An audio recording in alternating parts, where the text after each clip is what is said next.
अंधेरी सड़क पर आधी जली कार के बाहर एक हाथ लटक रहा था। हाथ से टपक टपक कर खून की एक धारा कार के नीचे जाती हुई घास में गुम हो रही थी। चारों तरफ सन्नाटा पसरा हुआ था। मुन्नू पहले तो देख के थोड़ा डरा, फिर उसने सोचा इसमें डरने की कोई बात नहीं, ज़्यादा से ज़्यादा क्या होगा, आग ज़्यादा होगी तो बुझानी पड़ेगी, तो हम कौन सा काम करने से डरते हैं।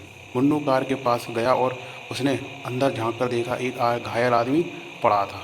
22 वर्षीय मुन्नू ज़रूरत से ज़्यादा सीधा था। लोग उसे बुद्धू समझते थे, पर मुन्नू सीधा होने के साथ साथ हिम्मत वाला भी था। उसने उस घायल आदमी को सीधा किया।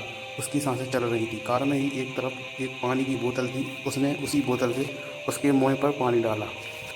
पानी के छींटे पड़ने पर उसे थोड़ा सा होश आया। उस घायल आदमी ने कहा, मुझे पानी चाहिए, प्यास लगी है। मोनू ने उसे के मुँह में बोतल लगाकर पानी पिलाया।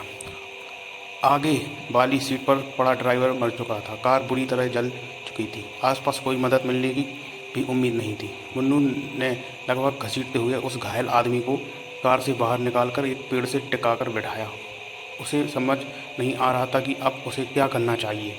घर से निकलते समय अम्मा ने पहले ही बोला था कि वह वहाँ जंगल में मत जाओ, लेकिन आज उसका मन किया था, इसलिए टहलते टहलते इधर निकल आया था।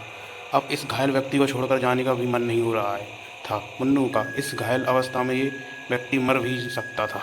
इसे बचाने के लिए, उसके उपचार के लिए इसे छेड़ के गांव जाना ही पड़ता। मुन्नू ने कार में पड़ी एक हुई स्वर्ण निकालकर उसे उड़ाई और उसे पेड़ के पास टिकाकर बैठा दिया। कार से कुछ दूरी पर और वो अपने घर की तरफ तेजी से भागा। घर के बाहर माँ पिताजी छिनकू चाचा के साथ बैठे बात करते मिल गए। मुन्नू को इस तरह भागते देख माँ ने परेशान होकर पूछा, क्या हुआ बेटा, तुम इस तरह क्यों भाग कर आ रहे हो।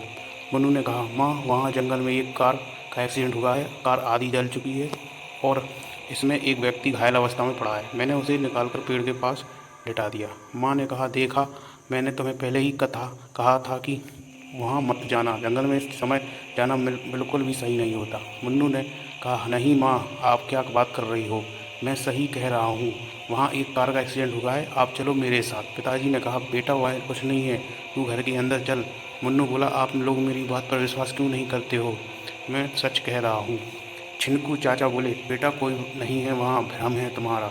मुन्नू गुस्से से बोला, तो क्या भूत देखा है मैंने। हमने काफ़ी देर से समझाने के बाद भी मुन्नू की जिद की वजह से पिताजी को गुस्सा आ गया। उन्होंने चीख कर कहा, हाँ तुमने भूत देखा था। मुन्नू भी ताव में आ गया। बोला, जब हम खुद उस घायल आदमी को उठाकर बाहर पेड़ से टिकाकर बैठाए तो हम कैसे आपकी बात को सही मान लें। आप चलिए हमारे साथ, हम दिखाते हैं आपको।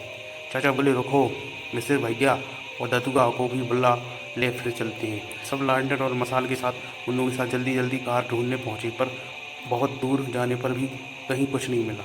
मुन्नू हैरान परेशान झाड़ी पेड़ सब में तलाश रहा था। उसका दिल बैठा जा रहा था।